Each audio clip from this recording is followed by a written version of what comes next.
Cook with கோமாளி ஷெரீன் வந்து ரீசெண்டாக வந்து இன்ஸ்டாவில் சாட் செக்ஷன் வச்சிருக்காங்க. இந்த வாரம் வேற எலிமினேஷன் வீக் இருக்கு. இந்த சாட் செக்ஷன் வைக்கும்போது ஒருவேளை ஷெரீன் எலிமினேட் ஆகிறாங்களோ அப்படின்ற மாதிரி யோசிக்க தோணுது.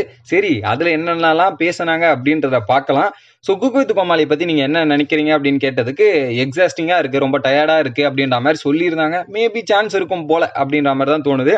அடுத்து பார்த்தீங்கன்னா, ஸோ புகழண்ணா கூட ஒரு ஃபோட்டோ போடுங்க அப்படின்னோடனே புகழ் கூட எடுத்த ஒரு லேடி ஷெரீன் மாதிரி கெட்ட போட்டிருந்தாங்களா, அந்த ஃபோட்டோ எடுத்து ஒரு ஃபோட்டோ போட்டிருந்தாங்க.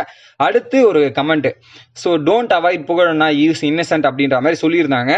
ஸோ போன வாரம் வந்து வெறுப்பேற்றிட்டு இருந்தாங்களே, புகழ் யாருமே நீ யாரு அப்படின்ற மாதிரி வெறுப்பேற்றிட்டு இருந்தாங்களே ஷெரீன், அதுக்கு தான் அப்போ சொல்கிறாங்க, இல்லை நாங்கள் 2 பேரும் மாற்றி மாற்றி நிறைய கலாச்சிப்போம், ஸோ டீஸ் பண்ணிப்போம், அதுதான் தவிர நான் லாட்ஸ் ஆஃப் லவ் ஃபார் புகழ் அப்படின்றத சொல்லிட்டு, but still no I am not talking to புகழ் அப்படின்றதையும் கீழே மென்ஷன் பண்ணியிருந்தாங்க ப்ராக்கெட்டில்.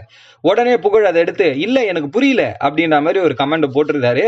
ஸோ உடனே அதுக்கு இவங்க ரிப்ளை பண்ணுறாங்க, அது உனக்கு தெரியும் ரீசன் என்ன அப்படின்றது. ஸோ என்னன்னா, ஸோ ரீசன் புகழுக்கும் ஷெரீனுக்குள்ள நடந்த ஏதோ ஒரு விஷயத்துல இன்னும் ஷெரீன் பேசாம இருக்காங்க. என்னை பொறுத்தவரையும் அது என்னவா இருக்கும்னு பார்த்தீங்கன்னா, போன வாரம் வந்து கோமாளி வந்து குக்கை சூஸ் பண்றான்ற இடத்துல பார்த்தீங்கன்னா, ஸோ ஷெரீனை சூஸ் பண்ணல, அதனால அவங்களுக்கு இந்த மாதிரி ஃபீலிங் இருந்திருக்கலாம். பட் ஷெரீனை எடுக்காதன்றது தான் சரத் கிட்ட சொன்னாங்க. சரத் தான் வாலண்டரியா போய் எடுத்தாங்க.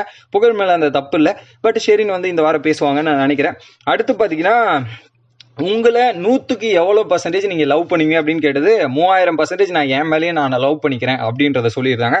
சரி மேம், எப்போ தான் உங்களோட மேரேஜ் அப்படின்னு கேட்கும்போது, so according to my horoscope October, Insta ஃபில்டரில் பார்த்தீங்கன்னா நெக்ஸ்ட் மந்த்து, ஸோ சீக்கிரமாகவே மேரேஜுக்கு நான் பிளான் பண்ண போகிறேன் அப்படின்ற மாதிரி சொல்லியிருந்தாங்க. ஸோ கூடிய சீக்கிரத்தில் பார்த்தீங்கன்னா ஷெரீனோட மேரேஜ் வந்து பிளானிங்கில் ஸ்டார்ட் ஆக போகுதான். நீங்கள் என்ன நினைக்கிறீங்க அவங்க சொன்ன பல விஷயங்களை பற்றி அப்படின்றத கமெண்ட் பண்ணுங்கள். வீடியோ பிடிச்சிருந்தா மறக்காமல் லைக் பண்ணுங்கள்.